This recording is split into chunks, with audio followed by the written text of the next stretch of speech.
So hello guys, मेरा नाम विद्युत महतो है और मैं आप सभी को बताना चाहता हूं कि मेरी भी आधार कार्ड में आप लोग की जैसे ही डेट ऑफ बर्थ की लिमिट क्रॉस हो गई थी, लेकिन वो लिमिट क्रॉस जो थी वो सही हो चुकी है और मैंने उसको पुराने प्रोसेस से सही किया था। लेकिन गाइस मैं आप लोग को बताना चाहता हूं कि मैंने कुछ दिन पहले जाके अपना भाई का सही कराया है, वो भी नया प्रोसेस से।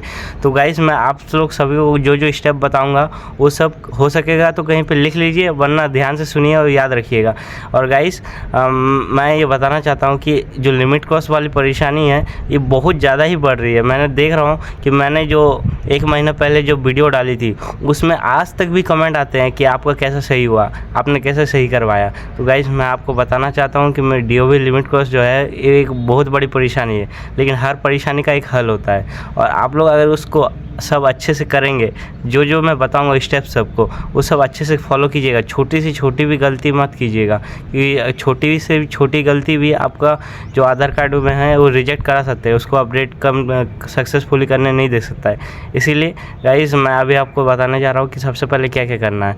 तो गाइस मैं अभी आपको बताऊँगा स्टेप नंबर 1 क्या करना है, ठीक है। तो स्टेप नंबर 1 जो है उसमें आपको ये देखना है कि आपने जो फर्स्ट टाइम में आधार कार्ड में जो अपडेट कराया था तो उस टाइम कौन सा डॉक्यूमेंट लगाया था। अगर आपको वो डॉक्यूमेंट का पता नहीं है तो आधार कार्ड जब कराए थे अपडेट तो उसका एनरोलमेंट स्लिप होना ज़रूरी है। अगर आपके पास एनरोलमेंट स्लिप होगा तो उससे आपको बहुत कुछ जानकारी मिल सकती है। आपने कब अपडेट कराया था, किस डेट को कराया था, किस टाइम को कराया था और क्या डॉक्यूमेंट लगा के अपडेट कराया था।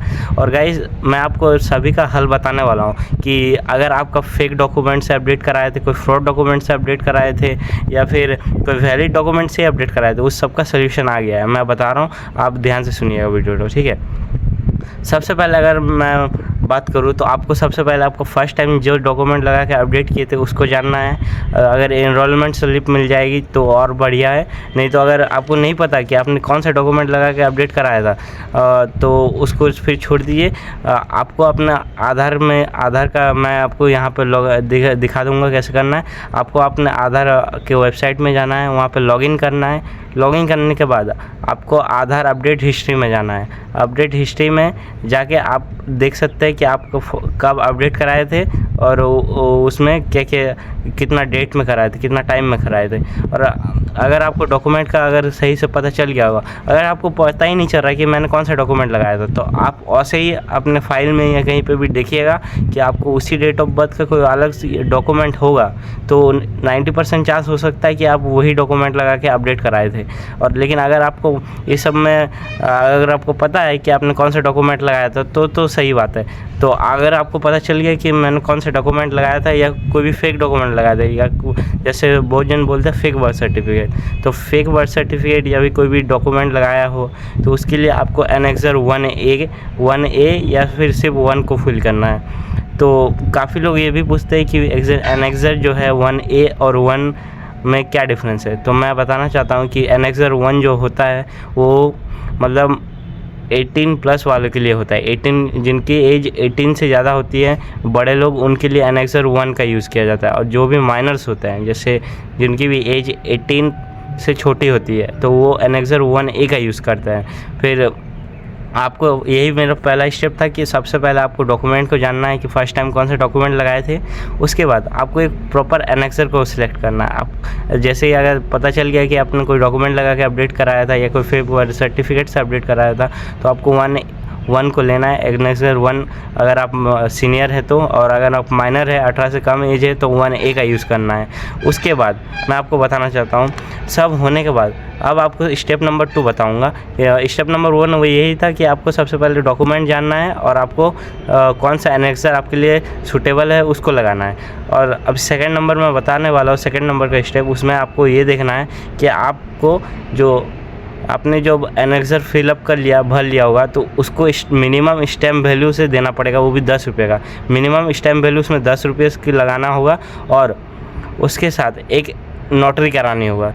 जो एनेक्सर है उसमें स्टैम्प वैल्यू या तो 10 रुपये या उससे ज़्यादा का भी दे सकते हैं, या और जो नोटरी है वो एक लगानी पड़ेगी, नोटराइज करना पड़ेगा आपको अपने एनेक्सर को। और एनेक्सर को भी भरते टाइम कोई भी गलती मत कीजिएगा, क्योंकि गलती होने से भी वो भी रिजेक्ट हो सकता है। एनेक्सर को भी सही सही भरिएगा और उसके बाद उसमें प्रॉपर अपना एक क्या बोलते हैं नोटरी और स्टैम्प लगाना पड़ेगा ज़रूरी।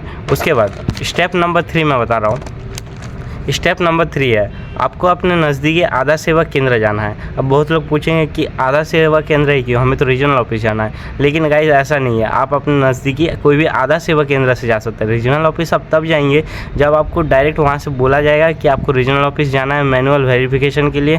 फिजिकली वो लोग आपका डॉक्यूमेंट को देखेंगे तब आपको जाना है। नहीं तो 80% केस में यही होता है कि आप कहीं भी जाते हैं, वो आपको रीजनल ऑफिस नहीं बुलाएंगे, डायरेक्ट आपका अपडेट हो जाता है। तो देखिए, मैं आपको बताना चाहता हूँ कि आपको रीजनल ऑफिस तभी जाना है जब वो बुलाएंगे। आपको प्रॉपर डॉक्यूमेंट लेके जाना है, आपको अपना आधार कार्ड लेके जाना है। उसके साथ अगर वो वहाँ से आपको बुलावा आता है कि आपको रीजनल ऑफिस आना पड़ेगा, तो आपको अपना आधार कार्ड लेके जाना है, अपना एनेक्सट हो जो आप फिलअप किए थे सही से स्टैम्प वैल्यू दे के, उसके बाद नोटरी करा के, ये सब करा के लेके जाना है। उसके बाद आपको अपना बर्थ सर्टिफिकेट लेके जाना है। और ये अब मैं बताना चाहता हूँ कि 18+ के लिए बर्थ सर्टिफिकेट ही, जो न्यू SOP 2025 में जो आया था उसमें सिर्फ 18+ को बर्थ सर्टिफिकेट का यूज़ बोला गया है। लेकिन मैं बोलता हूँ कि आप और भी कुछ डॉक्यूमेंट लेके जा सकते हैं एक्स्ट्रा में, जिससे आपका ही हेल्प होगा। मतलब मार्कशीट है या आपके पास पैन कार्ड है, वो सब भी लेके जा सकता है उसमें। लेकिन बर्थ सर्टिफिकेट मैंडेटरी है, ये आप नहीं लेके जाएंगे तो आपका नहीं काम होगा कुछ, तो ये आपको लेके जाना है। उसके बाद आपको जब वो सब कर लेंगे, आधार सेवा केंद्र जाके कोई भी आधार सेवा अपने नज़दीकी ब्लॉक में, पंचायत में या कहीं भी बैंक में होता है, वहाँ पे जाके डेट ऑफ बर्थ का प्रोसेस कर लेंगे, आपको अपडेट करने देंगे। फिर आपको जो सब कुछ स्लिप वगैरह मिल जाएगा।